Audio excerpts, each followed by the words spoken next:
अस्सलाम वालेकुम। हाय दोस्तों, मैं हूं आपका दोस्त मोहम्मद बिलाल और आप देख रहे हैं अजीब दुनिया।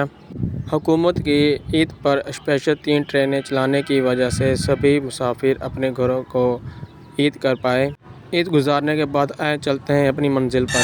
1.5 साल की मोहब्बत, फिर शादी, 6 माह का बच्चा, बीवी ने इस मुकाम तक पहुंचा दिया। ये कैसी मोहब्बत थी कि शोहर का जो जिस्म है वो इस टाइम आंखों के साथ